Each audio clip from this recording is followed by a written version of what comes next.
Olá, eu sou Lauro Jardim. Eu sou o Gabeira. Eu e o Gabeira estamos aqui hoje, como em todas as terças-feiras, para bater um papo sobre os assuntos quentes da semana. A gente vai falar sobre dois assuntos. Primeiro, sobre o imbróglio entre o ministro Gilmar Mendes, do Supremo, e as Forças Armadas, que surgiu a partir de uma declaração dada pelo ministro Gilmar numa live, de que as mortes na pandemia significavam um genocídio. Isto é ruim, é péssimo para a imagem das Forças Armadas. É preciso dizer isso de maneira muito clara. O Exército está se associando a esse genocídio. Não é razoável. Não é razoável para o Brasil. É preciso dizer, é preciso pôr fim a isso. E como hoje o Ministério da Saúde é comandado por militares, por um general, e o segundo dele é um coronel, as Forças Armadas reagiram, pediram ao chefe da PGR, Augusto Aras, que abrisse um processo contra o ministro Gilmar. E vamos também conversar hoje, o outro tema de hoje é sobre a Amazônia, sobre o desmatamento crescente, a pressão externa e também das próprias empresas brasileiras sobre o governo para que ele haja de verdade para conter uma situação que desde o ano passado parece mais do que nunca fora de controle.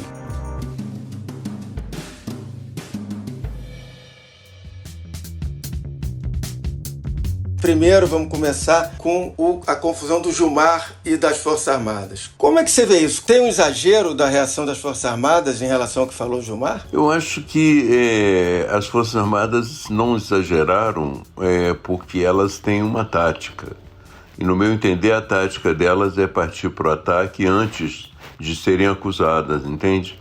Eu creio que há uma grande preocupação de todos os conscientes nas Forças Armadas pelo fato do Ministério da Saúde ter sido ocupado por um general e militares. E a política em relação à pandemia no Brasil ser considerada uma das menos eficazes no mundo. O Brasil é o segundo país no mundo em mortes e a expectativa é de que dentro de um mês ou um mês e meio a gente tenha 90 mil mortes. Então é muito possível que as Forças Armadas tenham percebido que elas podem, que existe um processo futuro de julgamento não só da história, como um processo futuro de julgamento da própria justiça. Então elas estão querendo já assumir uma ofensiva exatamente para escapar dessa possibilidade de caírem no banco dos réus. O mais inteligente da parte deles seria bater em retirada, não é? Pedir o Pozuelo para sair e tirar os militares do Ministério da Saúde e falar assim, coloquem médicos aí e assumam os médicos e os especialistas essa política. Gabriela, já há esse movimento dentro do governo, já tem um processo, uma tentativa de processo de convencimento do presidente da República. Inicialmente, ele tinha dito e chegou a dizer publicamente que o Pazuello ficaria até o final da pandemia. Ora, até o final da pandemia a gente está, pelo menos, falando até o final do ano. Só que isso, desde a semana passada, já começam a ter conversas com o presidente, vindo, inclusive, e sobretudo da área militar, de que é necessário que busque logo um nome. Talvez o Pazuello não precise necessariamente deixar o ministério, ele ficaria com alguma secretaria ligada à logística, que é a especialidade dele, e colocar ali sim um médico nesse momento. Acho que já há uma consciência das Forças Armadas em relação a isso. E sobre o Gilmar, ele deu essa declaração no sábado, teve a reação. O ministro Gilmar Mendes ele não foi feliz, né? Aí eu vou usar, como eu usei outro dia aí, não sei para quem também falou alguma coisa, usar uma linguagem do jogo de polo, né? Ele cruzou a linha da bola, né? Queria comparar o genocídio, o fato das mortes ocorridas aqui no Brasil na pandemia, atribuir essa culpa ao Exército, porque tem um oficial general do Exército, um ministro interino da Saúde. Ele forçou uma barra aí que agora ele está criando um incidente, né, com o Ministério da Defesa. E ontem, em conversa com vários interlocutores, ele já tratou de baixar um pouco a bola. Bastante político, como ele é, embora ele seja incisivo várias vezes, ele já mandou alguns recados que não quer esticar essa briga, essa corda, e talvez, como você disse, o que os militares quiseram nesse momento foi mais marcar uma posição. Exatamente. Tanto que não apresentaram ainda, não levaram ainda, prometeram levar a queixa à Procuradoria-Geral da República e ainda não fizeram. Agora, isso mostra, mais uma vez, uma coisa que nós até já falamos aqui em outros programas, quer dizer, como faz mal às Forças Armadas estarem tão dentro de um governo dessa forma que eles estão. Quer dizer, isso é uma coisa inédita em 35 anos de democracia, desde que caiu a ditadura. Eles terem que ficar se posicionando praticamente todas as semanas, e a gente está falando, eles, o ministro da Defesa, tem que ficar se posicionando praticamente todas as semanas em defesa de valores militares, etc. É algo absolutamente que tem que ser repensado, e eu imagino que os militares já estejam imaginando em lá na frente recuar um pouco dessa situação. Eu acho que a expressão genocídio, o Gilmar utilizou porque no exterior fala-se muito em genocídio, mas não especificamente sobre o genocídio ou morte de pessoas atingidas pela Covid. Sim. No exterior fala-se em genocídio das comunidades indígenas. Então essa é a questão que pesa muito. Genocídio de etnias, entende? De povos indígenas. Os Chavantes são conhecidos como um povo guerreiro e agora eles se sentem impotentes diante de um inimigo invisível. De acordo com o último levantamento oficial, são mais de 100 casos confirmados de Covid-19, 61 suspeitos e 9 mortes. Então, aí entra rapidamente na questão amazônica, que é a grande questão lá fora.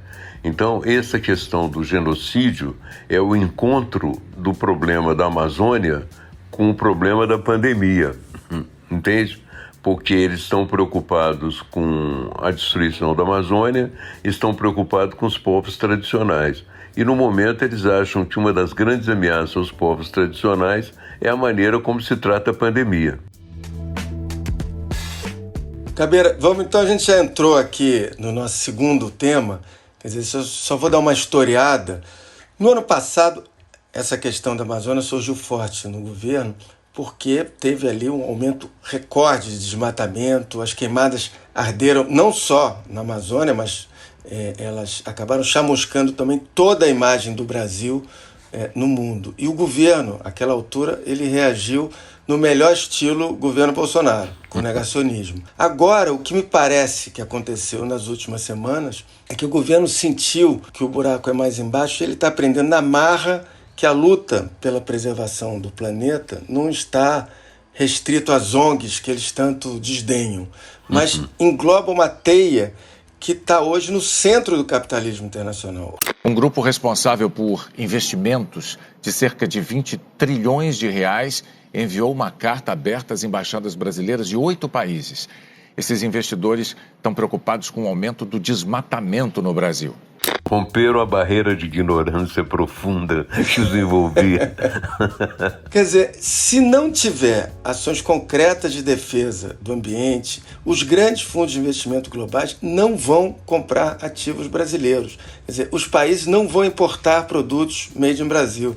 E, sobretudo, os alimentos produzidos aqui não vão poder ser exportados. Eu não falo só de produtos de modo geral. Para resumir, a política ambiental transformou o Brasil num pária do investimento internacional, e aí tomando a expressão do Pércio Arida, numa entrevista que ele deu domingo para o jornal Estado de São Paulo. Então, o que mudou de um ano para cá não foi apenas o aumento da área desmatada, que já deveria ser suficiente para o governo tomar alguma atitude mais rigorosa de compromisso de defesa com a Amazônia. Mas o que mudou foi essa pressão da grana. Isso é que está no ponto. Ou como me disse ontem, conversei ontem de noite com o presidente de uma grande empresa exportadora de alimentos, e ele falou: Lauro, o que está me dando mais trabalho hoje é explicar para os nossos compradores essa situação. E, detalhe, ele não tem, ele é presidente de uma empresa que não tem nenhuma unidade na Amazônia, mas nesse momento não interessa mais. Não adianta a empresa X explicar que, por exemplo, tem uma unidade de produção no sul do país. Lá fora, eles exigem que o compromisso do país e da empresa seja com a Amazônia, independentemente de estar lá ou não. É claro, essa é a situação, né? É impressionante como você vê um grupo de pessoas provincianas, despreparadas, enfrentando um mundo que mudou e com sua dinâmica de uma forma assim tão precária, né? Já no ano passado, o presidente da República recusou. Ele e o ministro do Meio Ambiente recusaram a ajuda da Alemanha e da Noruega em relação à Amazônia.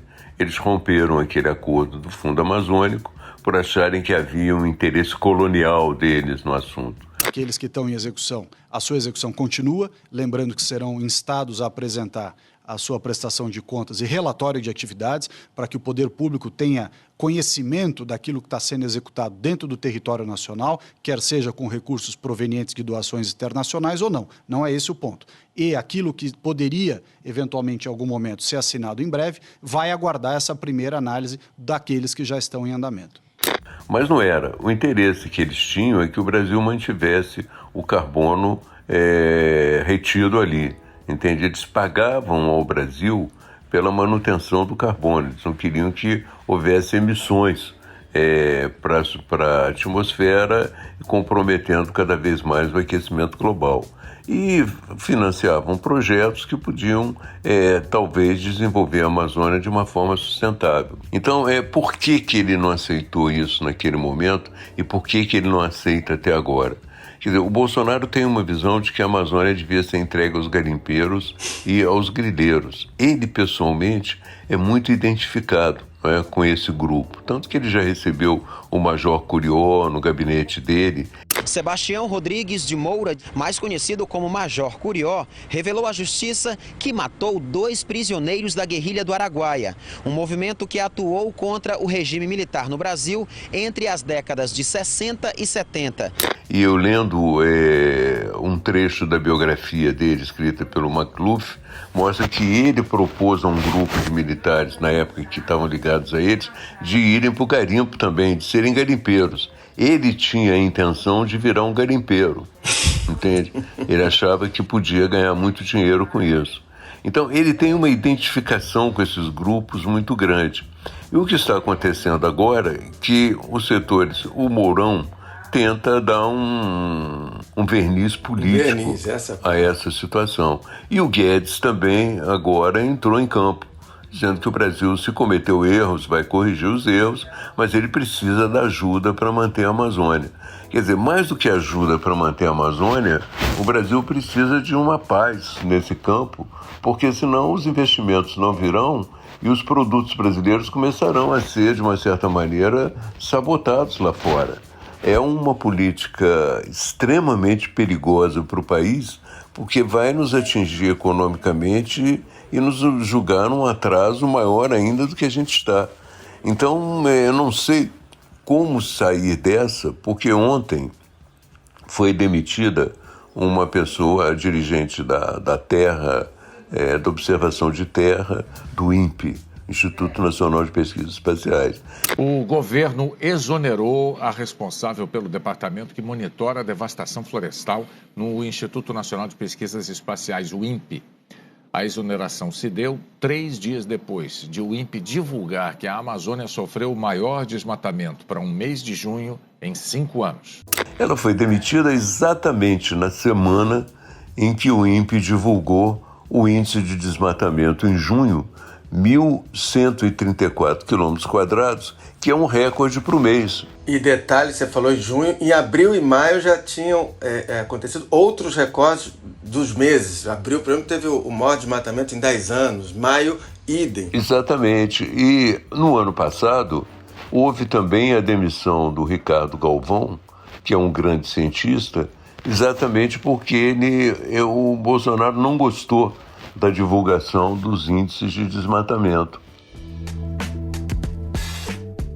Portanto, tudo indica que, apesar do Mourão e do Guedes estar fazendo esse trabalho, o Bolsonaro segue na sua política.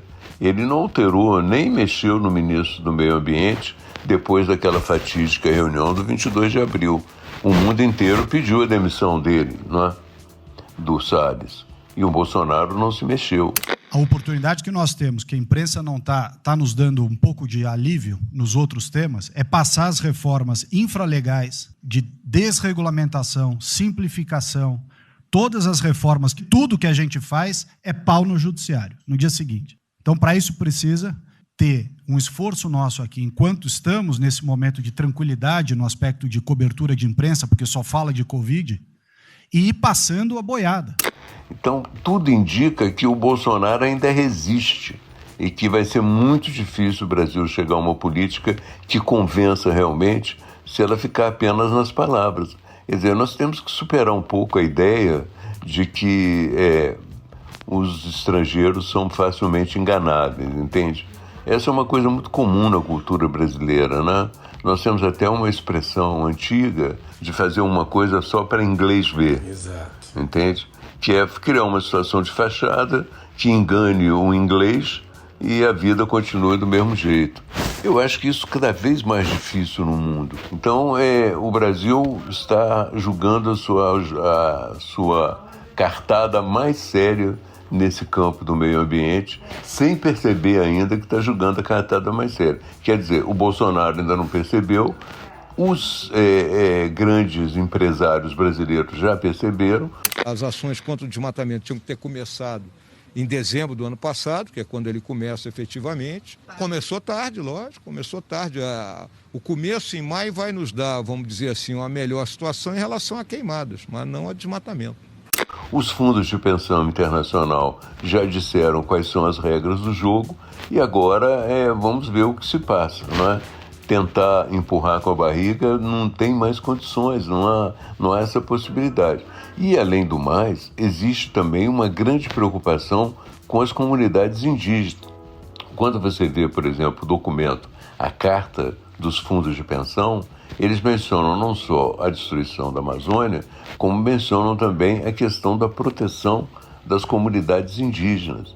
Então, é muito possível que agora, também com a epidemia e a incapacidade de impedir que as invasões continuem, é muito possível que isso seja visto também como um genocídio. E o Tribunal Internacional é algo que espera o Bolsonaro e os militares brasileiros se eles não tomarem cuidado, entende? É claro que aqui no Brasil você vê que os juízes são mais brandos, não é? Inclusive, nesse caso do Flávio Bolsonaro, eles usam o Flávio Bolsonaro como uma vaquinha, entende? Cada um faz um favor para o Flávio Bolsonaro para poder se colocar melhor no espaço político, entende? Mas lá fora não tem isso, entende? Lá fora são juízes que vão julgar o Brasil. Vai ser muito triste ver velhinhos, pessoas já com uma idade muito avançada, como foi o caso do Pinochet, tendo que ir a tribunais, tendo que se submeter a julgamentos. Eles têm que perceber isso, entende? Porque não é brinquedo. Tanto essa questão da política sanitária quanto a questão da política indigenista e amazônica não é brinquedo. Não são coisas que podem trazer muitos dissabores para eles, entende? E hoje, cada vez mais, já há várias denúncias no Tribunal Internacional e o próprio Gilmar Mendes teria avisado ao Bolsonaro que, caso ele vá à Europa, muito possivelmente ele vai ser comunicado, entende? Que há esses processos, que há essas denúncias contra ele. Portanto, é um problema econômico, mas é também um problema político, jurídico grande que está sendo preparado aí e que, infelizmente, o governo não consegue avançar, porque muito possivelmente o próprio Mourão tem uma visão um pouco melhor, muito possivelmente o Guedes, por uma questão de economia, também tem essa visão melhor, mas como é que você vai impor uma política ao presidente da República? Pelo Mourão e pelo Guedes, eu tenho a impressão de que o Salles já teria caído, o ministro do Meio Ambiente já teria caído, entende? Mas ele não caiu até agora. O Mourão assumiu praticamente toda a política amazônica. Hoje, quando você fala sobre a Amazônia, ou quando você reclama sobre a política Amazônia, quem é o interlocutor do governo é o Mourão. Já não há mais ministro do Meio Ambiente falando pela Amazônia, entende? Hoje, para mim, é uma leviandade eu chegar e dizer assim, não, eu vou cortar em 50% o desmatamento, né? Se eu não tenho meios para dizer isso hoje. Então, eu prefiro que a gente consiga terminar o nosso planejamento e eu dizer que daqui até 2022, né, a cada semestre, vamos dizer assim, eu vou reduzindo em X%, né, até chegarmos, né, no ponto aceitável. Gabeira, deixa eu te dizer um pouquinho o que eu apurei ontem em relação ao Ricardo Salles. Quer dizer, ele, pelo lado dele, ele ainda está lutando para se manter onde está tentando se mostrar um pouco menos radical nas entrevistas que ele voltou a dar. E para ele, continuar ministro significa também manter o foro privilegiado, porque, aliás, é bom lembrar que ele está acossado pelo Ministério Público. Na semana passada, o Ministério Público Federal pediu à Justiça que ele fosse afastado. Tem uma suspeita de que ele cometeu improbidade administrativa. Quer dizer, na ação, os procuradores dizem que ele paralisou, o que é verdade, a fiscalização ambiental e desestruturou as políticas públicas da área. Agora, enquanto ele tenta ficar, o Bolsonaro é quem, por enquanto, realmente não quer ouvir falar da demissão dele, pelo menos por enquanto. Na cabeça, assim, eu conversei com 3 ministros ontem ligados ao Bolsonaro. 2 passam um pouco a mão na cabeça do Ricardo Salles e dizem: olha, Laura, ele fez o que o Bolsonaro sempre quis que ele fizesse. Ele apenas cumpriu as ordens. Mas admitem os 2. O terceiro que eu conversei é mais radical e acho que ele tem que sair imediatamente. Mas 2 admitem que não tem mais condições dele ficar, porque, na verdade, o Ricardo Salles, embora o Mourão hoje tenha tomado a frente das coisas, ele é um símbolo. Ele representa ali tudo de ruim que aconteceu no governo Bolsonaro. E qualquer símbolo tem que ser mudado ou tem que ser mantido se estiver bem ou mal. E no caso dele, por enquanto, não tem essa decisão tomada, tem pressão entre os políticos. Aí é uma unanimidade. Os políticos que entendem um pouco mais desse tipo de coisa acham que ele tem que ser trocado urgentemente.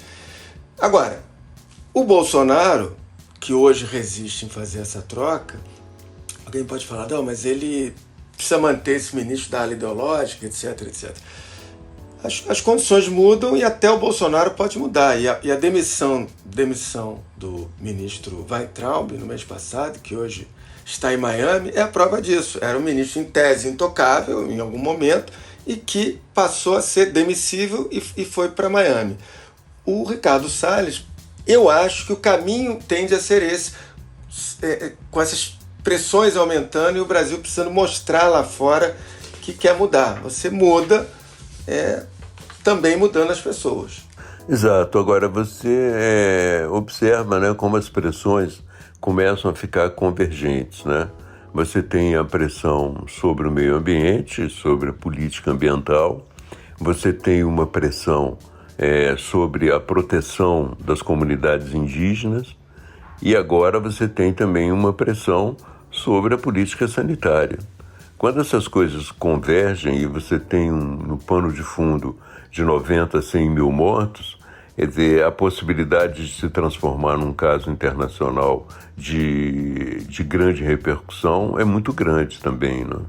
Você, na verdade, o Brasil, em resumo, tem hoje um gigantesco problema reputacional que, por exemplo, o governo fala que quer atacar um pouco esse problema reputacional com uma campanha de propaganda internacional. Agora, é óbvio que nada vale uma campanha dessa sem nenhum resultado palpável antes para mostrar. Quer dizer, você tem um descalabro ambiental, você tem a destruição das florestas, você tem o caos sanitário e, enfim, sem resultado palpável você não tem como fazer nenhuma campanha. Isso já ensinam os publicitários desde lá de trás. Sem um bom produto não se vende nada. Claro, e o consenso internacional é de que hoje o Brasil é tóxico.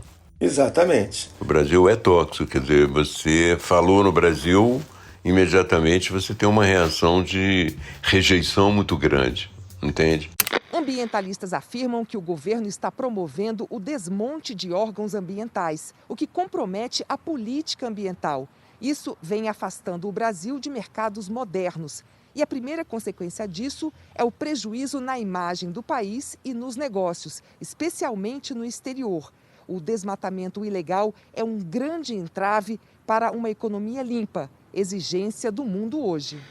Que deu uma rejeição pela política ambiental, não é?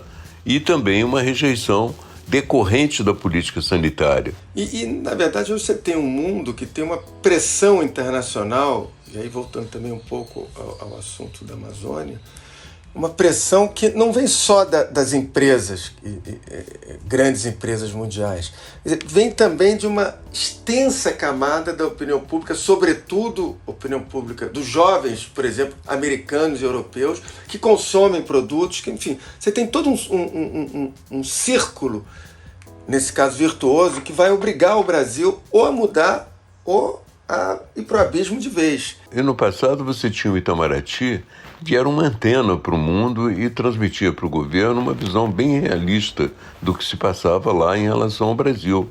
Hoje o Itamaraty está tomado também por uma ideologia tóxica, entende? Eu tenho horror a fazer qualquer comparação que coloque alguma ação tomada durante a ditadura como positiva, mas vou lembrar aqui que mesmo durante a ditadura, e aí estamos falando dos anos 70, você tinha, por exemplo, no Itamaraty, diplomatas que faziam diplomacia com países africanos, recém-libertados do colonialismo, quer dizer, que em tese não estava alinhado ali com os americanos, ou com, enfim, e o Brasil tomou determinadas posições no Itamaraty, nesta época, progressistas. Claro, não tem comparação a política externa brasileira daquele período com a política externa agora, entende? Você tem razão, era mais avançada, mais profissional, entende? Talvez a palavra seja essa, quer dizer, mais profissional, ou talvez com bom senso, que é o mínimo que se espera de homens públicos. Vamos ver o que dá. Eu acho que, né, apesar da situação interna ser o que é, a pressão internacional passou a ser um fator determinante na conjuntura brasileira. Não só o próprio Gilmar lembrou o presidente da República, né, que realmente está todo mundo preocupado em derrubar o Supremo e está se esquecendo do Tribunal Internacional, que não dá para derrubar. Bom, está terminando o Lauro Gabeira de hoje, a gente vai ficar por aqui. O Lauro Gabeira está disponível a partir das 5h30 da tarde, das terças-feiras, no site do Globo, no Spotify, no iTunes ou na sua plataforma preferida de podcast. Esse episódio teve a edição da Carolina Moran e do Vitor Carvalho. Na terça-feira que vem, a gente está de volta. Tchau. Até logo.